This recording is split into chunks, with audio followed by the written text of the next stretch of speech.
The next topic we start with is transportation. When we talk about transportation, it means something that moves from one place to another. Now, when we talk about transportation in the human body, in animals it is called as circulation, and in plant body it is called as transportation.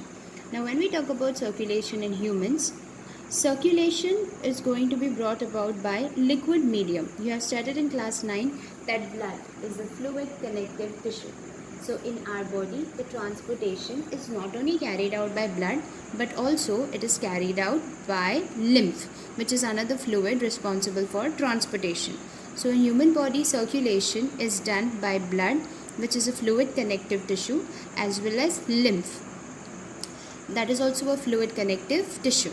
Now the blood comprises of two parts, that is plasma and blood cells.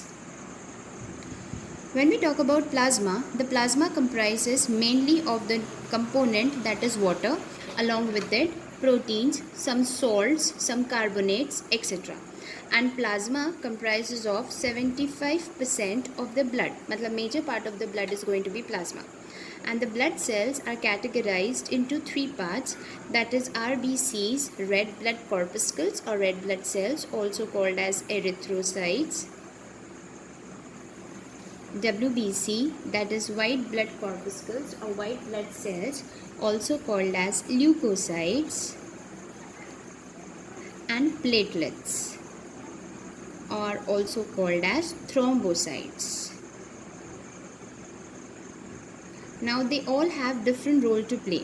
RBCs are responsible, they act as oxygen carriers.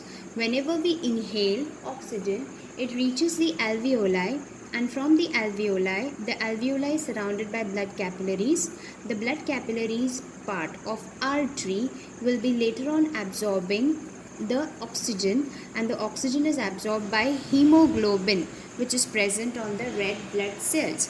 So red blood cells are supposed to be called as oxygen carriers or oxygen transporters in the body.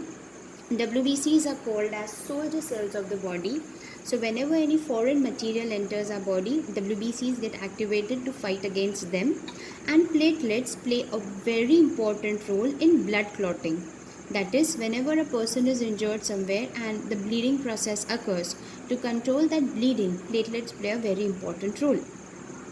Moving further, in humans, circulation is also comprising of a structure called as heart.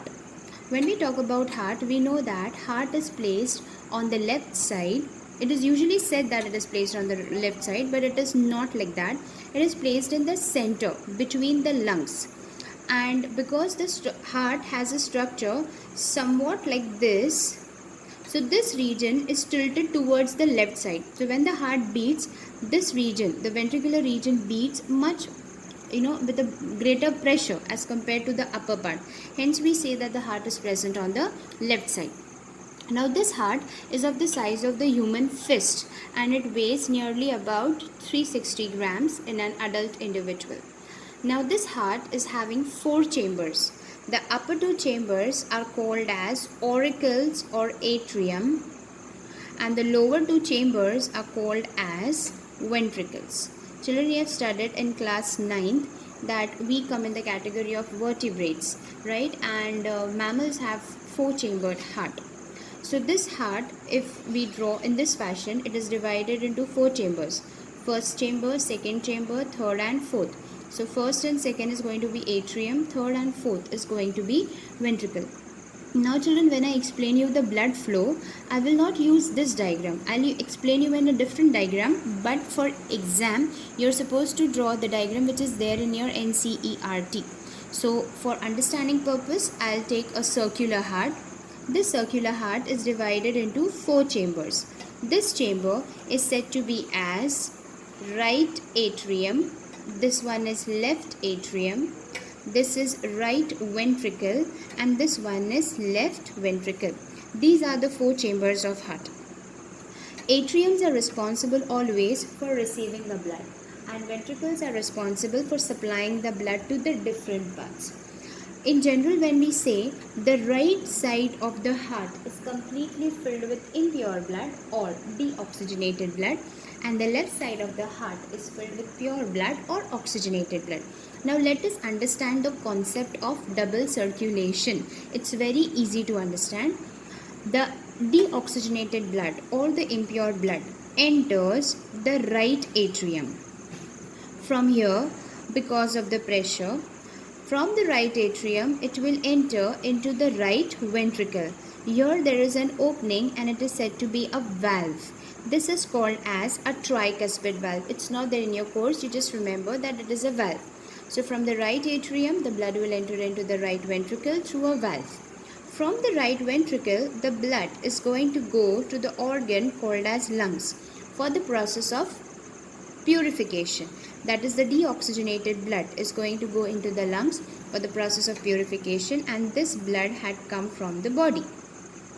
Now the lungs, the alveoli will undergo the process of purification, and from the lungs the blood will now again enter into the heart through the left atrium. As I told you, atriums are always responsible for receiving the blood.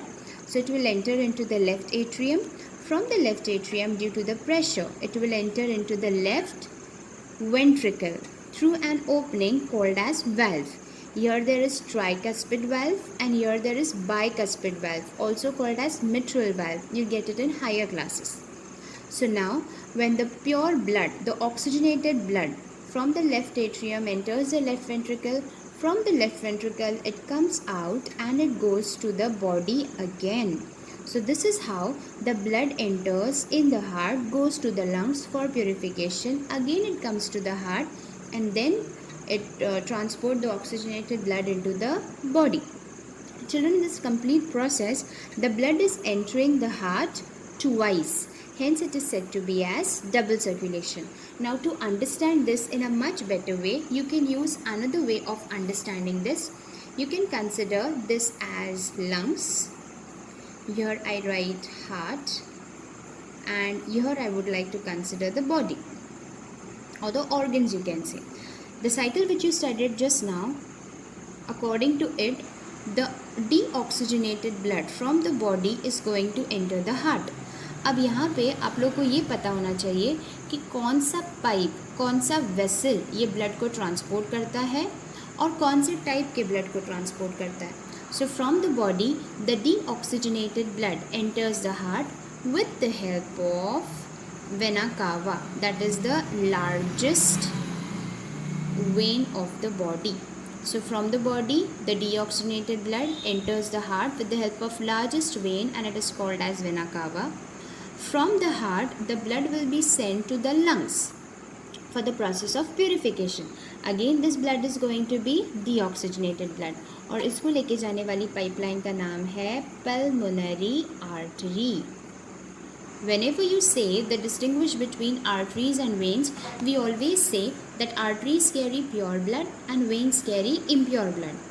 Arteries carry pure blood except pulmonary artery. See, except pulmonary artery because it is carrying impure blood. Children, there is one more difference between arteries and vein. Arteries का काम हमेशा होता है कि वो blood को heart से दूर लेकर जाए towards the other organs of the body, और ये वही काम कर रहा है. तो arteries taking the blood away from the heart to the organ, and veins का काम होता है कि वो blood को body से heart में लेकर आए. So this is the basic difference between pulmonary artery and pulmonary vein. So the deoxygenated blood is going to enter the lungs for the process of purification. Here the blood is going to get oxygenated, and from here the blood is again going to enter into the heart. But what kind of blood? Oxygenated blood. और इसको लेके आने वाली pipeline का नाम होगा pulmonary vein. From heart, the heart will again pump the blood and send the oxygenated blood to the body with the help of largest artery called as aorta. So see children, you can see there are two cycles, and hence it is called as double circulation. For adding on to the information, this cycle is called as pulmonary circulation, and this is called as systemic circulation. two parts. Double circulation is divided into two parts, pulmonary circulation and systemic circulation. Children, lungs को other words में pulmon भी कहते हैं, तो इसीलिए इसका नाम है pulmonary artery, pulmonary vein. जैसे आप kidney को renal कहते हैं तो renal artery और renal vein हो जाता है. So this is children about double circulation, right? Now when you get question what is double circulation, explain with the help of neat and label diagram, or else you can get MCQs from this topic, which is the largest artery, which is the largest vein, or you can get the distinguish between arteries and veins. Arteries और veins का एक और difference होता है, arteries में valves नहीं होते हैं और veins में valves होते हैं. I'll tell you why it is like that. I told you that the process of the function of arteries is to take the blood away from the heart. मतलब अगर ये आपका हार्ट है और अगर यहाँ से ब्लड अवे जा रहा है, राइट, तो हार्ट तो पंप करेगा और प्रेशर की वजह से ब्लड आसानी से पूरी बॉडी में चला जाएगा. But when you talk about when का काम है कि ब्लड हार्ट को ला कर दे. तो जब वो हार्ट के पास लाता है, it is going against gravity because it has to bring the blood throughout the body. So as it is going away against the gravity, यहाँ पे वाल्व्स प्रेजेंट होते हैं ताकि ब्लड एक ही डायरेक्शन में फ़्लो हो. बैक फ्लो ऑफ ब्लड नहीं होना चाहिए, क्योंकि वेन्स में ब्लड को फ्लो होने के लिए कोई प्रेशर नहीं मिलता है, पर आर्टरीज़ में ब्लड को फ्लो होने के लिए हार्ट से प्रेशर मिल जाता है. When we are talking about heart, we'll also understand something called as BP, that is blood pressure. Now, when you get a question, what is blood pressure?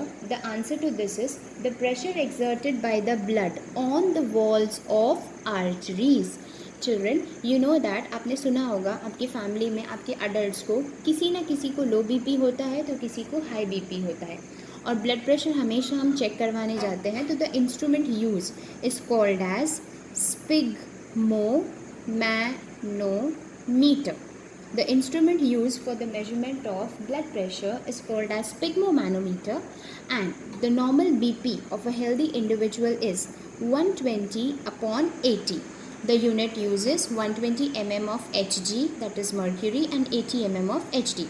So a normal human being has 120/80 blood pressure. अगर इसकी value कम होती है तो person लो BP से सफ़र करता है, और अगर इससे वैल्यू ज़्यादा हुई तो person is suffering from high BP, right, hypertension जिसको हम कहते हैं. This pressure is called as ventricular pressure. This is ventricular contraction. ठीक है, यहाँ पे वेंट्रिकल्स कॉन्ट्रैक्ट होंगे और ये है वेंट्रिकुलर रिलैक्सेशन. नाउ चिल्ड्रन, यहाँ पे हमने सिर्फ वेंट्रिकल्स को क्यों कंसिडर किया? क्योंकि मैंने आपसे कहा कि heart is divided into 4 chambers. The lower 2 chambers are called as ventricles. Blood जब एट्रियम से वेंट्रिकल में एंटर होता है तो यहाँ पे प्रेशर ज़्यादा क्रिएट होता है. तो when this ventricle is going to contract, तो जब ये कॉन्ट्रैक्ट करेगा तब यहाँ पे एओर्टा में प्रेशर और यहाँ पे पल्मोनरी आर्टरी में प्रेशर ज़्यादा होगा. जब वेंट्रिकल कॉन्ट्रैक्ट करेगा तो प्रेशर ज़्यादा होगा, hence it is 120 mm of Hg. और जब ये रिलैक्स करेगा, मतलब जब इसके अंदर ब्लड भर रहा होता है तब ये रिलैक्सिंग पोजीशन में होता है, तब इसका प्रेशर कम होता है. तो जब भी हम ब्लड प्रेशर मेजर करते हैं, we have nothing to do with the atrium, we are suppose to deal with the ventricle. So higher volume is the ventricular contraction and the lower volume is going to be the ventricular relaxation. So this is about blood pressure. Children, after this we have to study the topic called as lymph, and I'll continue in the next video.